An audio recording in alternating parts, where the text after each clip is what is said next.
እና ወገባችሁን ሲያማችሁ ስትጠመቁ ወገባችሁን ካመማችሁ እዛው ቦታ ላይ ስለታሰረ ባለበት ስለሚታሰር ነው። እግርም ካመማችሁ ባለበት ቦታ ላይ የሚታሰረው ሽባ ያደረገበት ቦታ ላይ ይታሰራል። ከለቀቀ በኋላ ሰውነታችሁን ይለቃል ማለት ነው። አንዲትም ልጅ አስታውሳለሁ በጣም ስለደነቀኝ ነው። የአቡነ ኪሮስ በ8 ማለት ነው ገድላቸውን ካዘልኩኝ በኋላ በቤት መጥቼ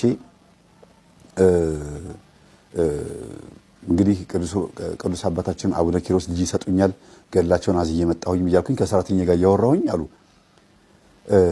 በጣም ይደነገጥኩት አለች። ከጓዳ ወደ መኝታ ክፍል ጨለም ያለ ቦታ ነው አለች። እንደዚህ ውልብ ብሎ ሲያልፋየሁ አለች።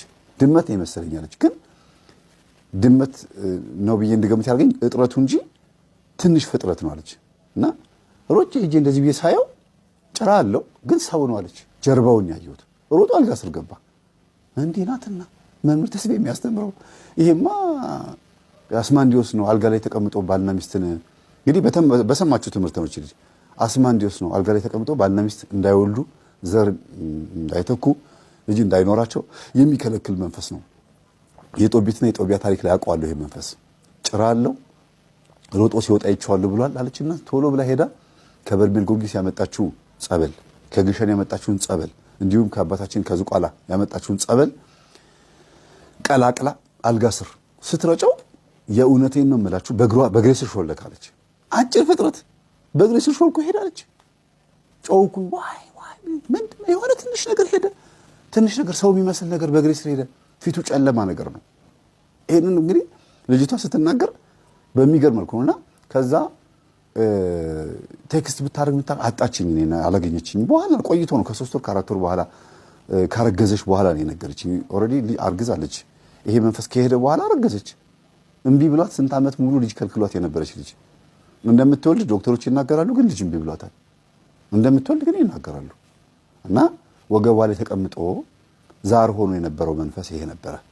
በፋሎፒያን ቲዩብ በሳይንሱ ልምጣላችሁና ዘር ከወንዱ ወደ ሴቷ እንዳያልፍ የሚከለክል ወደ እንቁላሉ እንዳያልፍ ማለት ነው የሚከለክል ቦታ ላይ ወይም ደግሞ ትቦ ላይ ነው መጥቶ የተቀመጠው መንፈሱ። በኋላ ጸበል ላይ ሲጮህ ማለት ነው። እና እርጉዝ ሆና ስንት ጊዜ ደም መቷታል። ግን እርጉዝ ነች። የወረደ መስሏት ተስፋ ቆርጣ ነበረ። ግን አሁንም እርጉዝ ነች ይሏታል። የደም ምልክት ይታያታል። እና ብዙ ሙከራ አድርጓል። በሳምንቱ እንደገና ሄዳ ገድላቸውን አዘለች አስፈቅዳ ማለት ነው። አባቴ እንደዚህ ሄዳ ምስክር ስትመሰክር ራሱ እዛ ገድሉን የሚያሳዝኑት አባቶች ገርሟቸው አዎ ብዙ ይባላል። ገድሉን እኮ እንድታዝሉ የሚደረገው ዛር መንፈስ ጀርባቸው ላይ ተቀምጦ ብዙ ስራ ጨጓራን እዛ አካባቢ ላይ ቦታ ጽንሱንም ማህፀኑንም ምናምን ይከለክል የነበረው መንፈስ ስለሚመታው ነው። ገድሉ ደንግጦ መንፈሱ ሲሄድ እናንተ ልጅ ታገኛላችሁ ዘር ያልፋል ብለው አስረድተዋታል። እንደገናም ደግሞ ደጋግመን እኛ የምናስተምረው ይሄን ነገር ትሰማለች ልጅቷ። እና እነዚህ ትናንሽ መናፍስቶች ብዙ ቦታ ላይ ይሰማሉ አሉ። በጣም ብዙ ቦታ ላይ አሉ። ኮሜንት ላይ ራሱ ብጽፉ አንዳንድ ሰዎች አታጡትም። ይሄን እርግጠኛ ነኝ አንዳንድ ሰዎች ይነግሩኛል ብዬ አስባለሁ። ተነግሩኛላችሁ ብዬ አስባለሁ። ብዙ ቤት ያጋጥማል። በቪዲዮም ነጮች ያወጡታል። በጣም ብዙ ቦታ ላይ በቪዲዮ ይወጣል። ትንንሽ ናቸው። በወንበር ስር ሹልክ ሲሉ በሆነ ቦታ ሲሄዱ ይታያሉ ይባላልና ይሄንን በዚህ ሊያዘው ይሄን በዚህ ሊያዘው ብዙ እዚህ ውስጥ መዘርዘር ያስፈልገኝ እንደ ግንዛቤ ያክል ነው። ሰብሰብ ብላ አድርገው ብዬ ነው። እናት ይሄ መንፈስ ይከተላቸዋል። እና ግን በቃ የእናቴ አባቴ ከራማ ነው ብሎ የሚያስቡት እሳቸው የሆነ የእናንተ ያልሆነ ነገር ሲወሰድ ወይ ሰላቢ እየወሰደው ነው ጸሎት አድርጉ ማን ነው ብላችሁ ጸሎት አድርጉ፣ ወይ ደግሞ እግዚአብሔር የእናንተ ያልሆነውን ነገር ከእናንተ አስወግዶ አዲስ ነገር ሊሰጣችሁ ስለሆነ አጣሩ፣ ቼክ አድርጉ፣ ሱባኤ ግቡ። በህይወት ዘመናችሁ ልታስወግዱት ያቃታችሁ በጣም ብዙ አመል፣ ባህሪ፣ ችግር፣ ጸባይ ምናምን የገንዘብ ማጣት ወይም እንደዚህ ችግር ሲኖር ቆም ብሎ ማሰብ ልመዱ። እስቲ ቆይ ይሄ ነገር የአባቴ ግፍ ነው ሌላ ያለው አባቴ ምን አድርጓል፣ እናቴ ምን አድርጋለች፣ ቼክ ማድረግ። አባትና እናት በእናንተ ህይወት ውስጥ ፓርቲሲፔት አድርገዋል፣ ተሳትፈዋል። የሆነ ነገር አለ። እናንተን ለቁም ነገር ለማብቃት መጥፎውንም ጥሩንም ነጩንም ጥቁሩንም ይጠቀማሉ። እናንተን ለማዳን እናንተን ከበሽታ ለማላቀቅ መጥፎውንም ጥሩንም ነጩንም ጥቁሩንም ይጠቀማሉ። ያ አብሮ አድጎ ከዘመናት በኋላ ችግር ይፈጥራል። አብሮ አድጎ ብዙ ነገሮችን ሊፈጥር ይችላል እና ቼክ ማድረግ ያስፈልጋል። እናንተም ደግሞ በፈቃዳችሁ የት ድረስ እንደሄዳችሁ ወዳችሁ ፈቅዳችሁ የሳባችሁት ያስገባችሁት መንፈስ አለ ወይስ የለም የሚለው ነገር ቼክ አድርጉ። እሱ እንዲያውም ይብሳል። ከእናንተና ከአባታችሁ የዛር መንፈስ ይልቅ እናንተ በፈቃዳችሁ የምትስቡት መንፈስ የበለጠ ግግም ይልባችኋል። 4 ጊዜ መንፈስ ይገባል ብያቸዋለሁ። አንደኛ በዛር መንፈስ ምክንያት ከእናት ከአባት የምንወርሰው አብሮ የሚገባ እሱም እናንተን እርጉዝ ሆና በቡዳ ከተበላችሁ ወይም እርግዝና በቡዳ ከተበላ ስትወለዱ አብሮ ይወለዳል፣ ዛር ይሆናል። ወይ ደግሞ የእናት አባት ከራማ በቡናም በምንም ለጠንቋይም ተስሎ ከሆነ ለምንም ብቻ ሰተናሃል ይባላል። እሺ ከሰጣችሁኝማ ብሎ ከፋሎፒያን ቲዩብ ይወጣና ዘሩ የወንድ ዘር እንዲያልፍ አድርጎ ወደ እንቁላል ወደ ተለያዩ ነገሮች ይመጣና በኦቫሪ በምናምን አድርጎ እንድትወለዱ ያደርጋል። እግዚአብሔር ነው በእርግጥ ልጅ የሚሰጠው፣ ግን ስጋችንን ሰይጣን ከተቆጣጠረው አካሄዱን ሊያበላሽም ሊያስተካክልም የሚችለው አጋንንት ይሆናል። ከተቆጣጠረው ራሳችንን ከሰጠነው ለሱ ማለት ነው። ለዚህ ነው ሰዓሊተ ሰንበት የምትባለዋ ሴት ያንን መጥቆራ የሚባለውን ሰው ክንፍ ያለውን ሰው የወለደችው በአባታችን በአቡነ ተክለ ሃይማኖት ታሪክ ላይ ክንፍ ያለው አጋንንት ወይም ስጋ ለበስ አጋንንት ወልዳ ከዛ በኋላ ልቡ የሰው ስለነበረ እግዚአብሔር ያጸደቀው ፄዋ ለጽድቅ ተብሎ ስም የተሰጠው። ግን ሰዓሊተ ሰንበት ስለነበረች ወይም ሰንበትን የምትሽር ሰንበትን ሻሪ ስለነበረች ክርስቲያን ስለሆነች ነው ሰዓሊተ ሰንበት የተባለችው። ክርስቲያን ባትሆን ኖሮ ሰዓሊተ ሰንበት አትባልም። ስሟ ራሱ የክርስቲያን ስም አይሆንም ነበረ። አሁን ክርስቲያን ሆና ስጋዋን ግን ለአጋንንት ስለሰጠች ሰንበትን የምትሽር እንደፈለገች የምታመነዝር ስለነበረች ከጠንቋይ ጋር የምትተኛ ስለነበረች የወለደችው ልጅ አጋንንት ሆነ። እግዚአብሔር ልጅን የሚሰጥ ቢሆን ኖሮ ያን ልጅ ክንፍ ያለው አድርጎ እንዲወለድ አያደርገውም ነበር። ስለዚህ ሙሉ በሙሉ የሰዓሊተ ሰንበት ሰውነት ምን ሆኖ ነበር? የዛች ሴት ለአጋንንት የተሰጠ ስለነበረ አጋንንት ወለደች፣ ወይም ስጋ ለብስ አጋንንት ወለደች ማለት ነው። ዲፎርም አንሼፕድ የሆነ ቅርጽ አልባ የሆነ ልጅ ተወለደ ማለት ነው። የምናገረው ይገባቸዋል። ስለዚህ አካላችንን ለሰይጣን ሙሉ በሙሉ ስንሰጠው እሱ እንደፈለገ በኛ ላይ ስለሚሰራ የኛ የሆነ ነገር በሙሉ የሱ ይሆናል ማለት ነው። ስለዚህ ዛር የሚባለው መንፈስ ብዙ ጊዜ በእኛ ውስጥ ቦታ ከያዘና ስልጣን ካለው ከዚሁ መንፈስ ጋር ተወልደን እድላችን በሱ በኩል ይሆናል። አንዱ ያ ነው። ሁለተኛ ከተወለድን በኋላ የቡዳ መንፈስ በአይን ይገባል፣ በብዙ አይነት ነገር ይገባል። በአራስነት ጊዜ ይገባል፣ የጎረቤት ምቀኛ ሆኖ ይገባል፣ በብዙ ነገር ይገባል። ድክ ድክ እያልን ስንጫወት ካደግን በኋላ በፀጉራችን፣ በአይናችን፣ በሁሉ ነገር ገባሁ ይላል። በምኗ ገባ ሲባል በአይኗ፣ በፀጉሯ፣ በሳቋ፣ በፈገግታዋ ገባሁ ይላል። በብዙ ነገር ይገባል እና ዛሬ ራሱ በሂውማን ሄር እየገባ አይደል እንዴ? በአርቲፊሻል መቀመጫ ራሱ የዝሙት መንፈስ እየገባ አይደል እንዴ? መቀመጫው አርቲፊሻል ነው ዋው ሲል ጊዜ ያው ይገባል የዝሙት መንፈስ። እንዲያውም አንዳንድ ሴጣን ትሽ በአርቲፊሻል ነው እንደገባሁት ብሎ ሳይል ይቀራል ብላችሁ ነው እንዴት በዚህ ይጠራኛል ብሎ ወይም እንዴት በዚህ ትጠራኛለች ብሎ በኮስሞቲክስ ታምርና ፊቷን ስትታጠብ ዜሮ ሌላ ሴት ነች። እንዲህ ሌላ ሰው ነች እንዲህ ብሎ ሳይል ይቀራል ቡዳ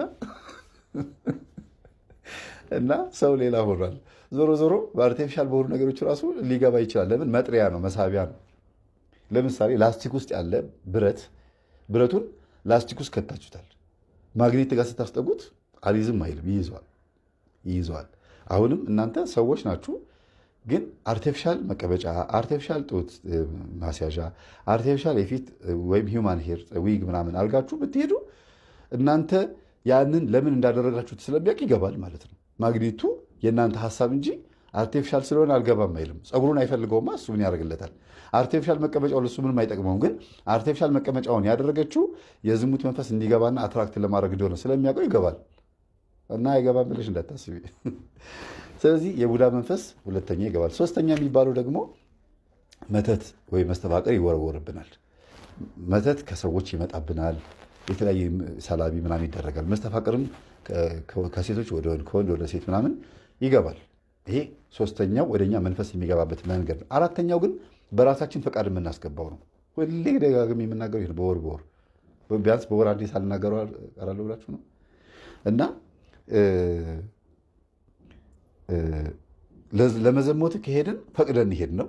ለመስረቅ ከሄድን ፈቅደን ነው። ስንሳደብ ፈቅደን፣ ሁሉ ነገር የምናደርገው ፈቅደን ስለሆነ ማንኛውም የምናደርገው ነገሩ በፈቃዳችን የገባ ነው። ስለዚህ ውጣ ስንለው ኧረ ራስ እኮ ነው የጠራኸኝ ይላል። ስለዚህ ከሁሉ ይልቅ ከነዚህ ከሶስቱ ከዛሩ ከቡዳውና ከመተት ከመስተፋቅሩ ይልቅ ይሄ በፈቃዳችን የምንስበው መንፈስ በጣም ከባድ ነው፣ ቶሎ አይወጣልንም። ይሄ ለዚህ ነው እንዲህ አይነቱ መንፈስ ይህ ወገን በጾም በጸሎት እንጂ በሌላ አይወጣም የተባለው ይሄን ነው። ዛሬም እንደዚህ ተብሏል። በእርግጥ ግን ዞሮ ዞሮ ፈቅደን ወደን የምናስገባው መንፈስ እኛም ፈቅደን ወደን ጸልየን ሰግደን በደንብ ቻሌንጅ አድርገን ተፋልመን የመጣው ይምጣ ብለን ዋጋ ከፍለን ያጣናውን አጥተን ያገኘውን አግኝተን ይህንን የአራተኛውን የገባውን መንፈስ ማስወጣት አለብን። እሱን ስናስወጣ ዛሩ ቡዳውም መተቱን ተከትለው ነው የሚወጡት። ለምን? ፈቃድ በር ይከፍታል፣ ፈቃድ በር ይዘጋል። የልብን ማለት ነው።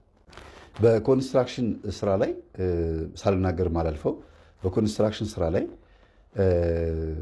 በጣም ብዙ በድግምትና በመተት ገበያ የሚቀማሙ ሰዎች አሉ። አንድ ሴት ኮንትራክተር አስታውሳለሁ። ጎበዝ ናት፣ የሐዋሳ ልጅ ናት። ጎበዝ ናት፣ በጣም ትሰራለች። እና በቃ ህንፃው ይገነባል፣ ይሄዳል። የሆነ ሰዓት ላይ ሲደርስ ብር ያጥርና ዜሮ እንገባለን። አገኘን ብለን ደግሞ ስንል አንዱ ህንፃ 10 ዓመት ተቀመጣለች ሳንጨርሰው። ግን ኮንትራክተር ነች። ሌላ ቦታ ላይ እኮ ይሳካላታል።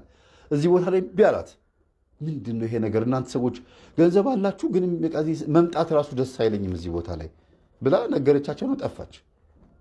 ከዛ ከሆነ ጊዜ በኋላ ትምህርቴን የሚያዳምጡ ባሬላ የሚይዙ የቀን ሰራተኞች ትምህርቴን የሚያዳምጡ ደወሉላትና ግቢው ድግምት ሳይኖርበት አይቀርም ወይ ድሮ ባዕድ አምልኮ የሚመለክበት ዛፍ የነበረበት ቅቤ የሚቀባ ዛፍ የነበረበት ከሆነ ላይፈቅድ ይችላል መንፈሱ። ወይም ደግሞ ጎረቤቶቻቸው ያን ፎቅ እንዳይሰሩ ድግምት አድርገውባቸው ምናምን ወርሮባቸው ከሆነ አንቺም የዛ ነገር ተጠቂ ሆነች ሊሆን ይችላል።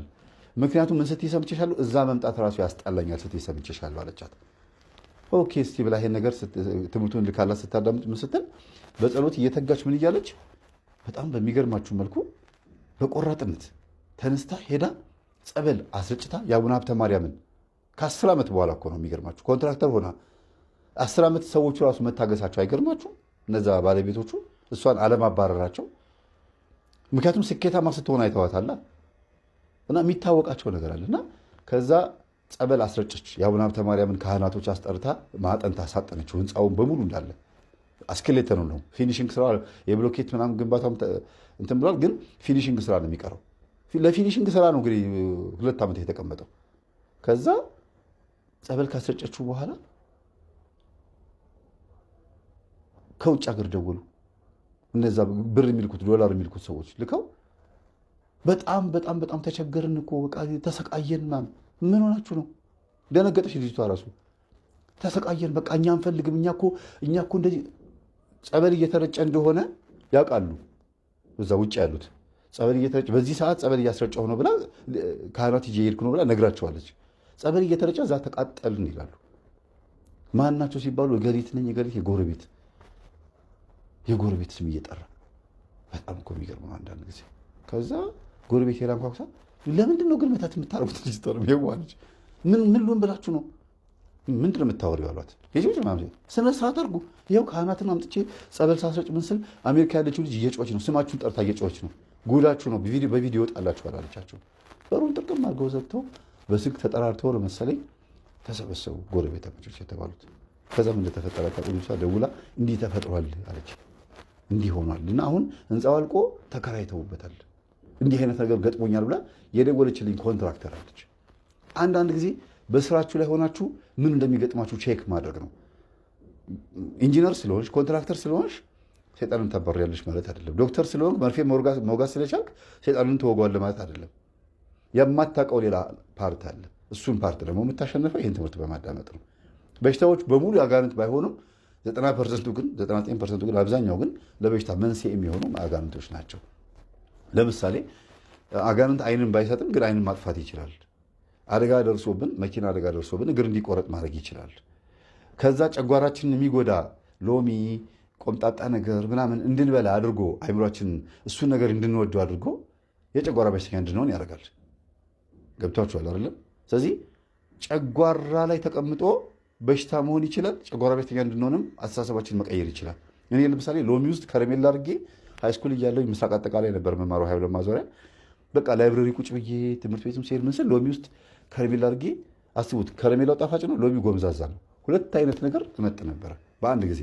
ይጣፍጣል፣ ደስ ይላል ለጊዜው፣ ግን ጨጓራ በሽተኛ አደረገኝ፣ ላጥ አደረገኝ። የሆነ ምግብ ስበላ በሶ ስጠጣ እንኳን ያመኝ ነበር። አስቡት። በሶ እንግዲህ ለጨጓራም ፍቱን ነው። ተቃራኒ ደግሞ ለጨጓራ ጸር ነው የተባለው ምስር ወጥ እንደዚህ ስበላ ደግሞ ያመኝ ነበር። ማነው ይጠፍጠኝ ነበር። ጨጓራን ያሳምማል የሚባለው ምግብ ማለት ነው። ብቻ ዞሮ ዞሮ ምንድነው ምክንያት ይሆናል ያን ነገር እንድናደርገው። ለምሳሌ መጠጥ እንድንጠጣ ያደርገናል፣ ጉበታችን ደግሞ እንዲፈነዳ ያደርጋል። መጠጥ የመጠጣት ስሜቱና ሱሱን ሀሳቡን በዚህ ውስጥ ያመጣል፣ እዚህ ውስጥ ስላለ። ስጋችንን ግን በመጠጡ ምክንያት ደግሞ ይጎደዋል ማለት ነው። እንደዛ ነው የበሽታዎች ምክንያት ነው የሚባለው በዚህ ነው። ስለዚህ ብትችሉ የትኛውም አይነት ሙያ ውስጥ ያላችሁ ሰዎች ከመስሪያ ቤት የሚያባረራችሁ ማን እንደሆነ ቼክ ማድረግ አለባችሁ። ወይ ሰው ነው ወይ እናንተ ውስጥ ያለው ደግሞ እንዲያልፍላችሁ የማይፈልግ ዛር ነው። ከሁለቱ አያልፍም። ሰው ስላችሁ የሰው መተት ማለት ነው። በመተት አድርጎ ሊያባራችሁ ይችላል፣ ቢዝነሱ እንዳትቀሙበት፣ ወይ ምቀኛ ሆኖ፣ ወይ ደግሞ ዛሩ ግብሩን ሲያጣ ሊያደርግ ይችላል። አንዱ ፋርማሲስት ነው። በቃ ጫት በጣም ነው የሚወደው። አስቡት፣ ፋርማሲስት ነው፣ ጫት ይወዳል፣ ይቅማል፣ ምን ይላል፣ ሲጋራ ያጨሳል፣ ሱሰኛ ነው፣ ደሞዙን አያጣም። አንዳንዴም በጣም ብዙ ችግር ይገጥመዋል፣ የተሳሳተ መድኃኒት በመስጠት በምናምን በብዙ ነገር እንደዚያ ነገር ያጋጥመኛል አለ። ልክ መንፈሳዊ መሆን ሲጀምር ስራዬን አጣሁ፣ በጣም ብዙ ወንጀል ውስጥ ገባሁኝ፣ ለሰው የማይሰጥ ለወንጀለኛ ሰው ወንጀል እንዲሰራበት የማይሰጥ መድኃኒት ሁሉ መስጠት ጀመርኩ አለ። ማለት ሌላ ነገር ውስጥ ማሳሰብ ጀምራለ እና ልክ በመንፈሳዊ ህይወት ውስጥ ልክ መሄድ ስትጀምሩ ሲነቃበት መንገዳገድ የሚጀምርበት መንገዱ በራሱ ይለያል። እስካልተነቃበት ድረስ ያላችሁበት ቦታ ምቹ መስሏችሁ ትኖራላችሁ። ሰውም ማንንም ሰው አትሰሙ። ልክ ሲነቃበትና የሆነ መስመር ልትሄዱ ስትሉ አንድ ትምህርቱ ጥሩ እንዳልሆነ ለመናገር ይሞክራል። ሁለት ደግሞ መንፈሳዊ ህይወት የሚባለው ነገር እንደ እስር ቤት፣ ይሄ ቆራቢነት፣ መስገድ፣ መጾም፣ መጸለይ ምናምን የሚባለው እንደ ፋራነት በዚህ ዘመን እንደዚህ እንድትሉ ያደርጋችኋልና ስሜቱን ያቀዘቅዝባችኋል። የመንፈሳዊ ህይወት ስሜቱን የተሻለ ብልጥ መሆናችሁን እንዳታስቡ ያደርጋል። መንፈሳዊነት ግን በአሁኑ ሰዓት ብልጠት ነው። በጣም ትልቁ አራዳ የሚባል ሰው እኔ አራዳ ስላችሁ ሞደርና የዘመናዊ ሰው ነው ብዬ የማስበው እኔ ሱሪውን ዝቅ አድርጎ የሚሄድ እዚህ ጋ ምናምን የሚያማምር ልብስ ለብሶ ፍሪክ ሆኖ ፒኪኒ ሱሪ አድርጎ የሚሄደው አይደለም። ወይ ፀጉር ቁርጥ አይደለም፣ ወይ መነጽር፣ ወይ ደግሞ የሚገርም መኪና ይዞ መሄድ አይደለም። በየትኛውም አይነት የኑሮ ደረጃ ላይ ሆኖ ቅዱስ ቁርባን ተቀብሎ በመንፈሳዊ ህይወት ውስጥ መኖር ነው አራዳነት። በጣም በጣም ህይወታችሁን ከሆነ አደጋ አመለጥኩኝ ብላችሁ የምታስቡ ከሆነ ምርጥ የሆነ ሰው የምትሆኑት በዚህ አይነት መንገድ ብቻ ከሆናችሁ ነው። ዓለማዊ ሆኖ ብልጠት ለተወሰነ ጊዜ ሊጠቅም ይችላል፣ ግን ዘለቄታ የለውም። አስተማማኝ ዋስትና ላይ የምትሆኑት መንፈሳዊ ስትሆኑ ነው። ስለዚህ መንፈሳዊነት ይብለጥ የሚል ነው። ይሄን ይመስላል። ስለነበረ ሰዓት ሁሉ የአምላካችን ስም የተመሰገነ ይሁን። ሰላሙ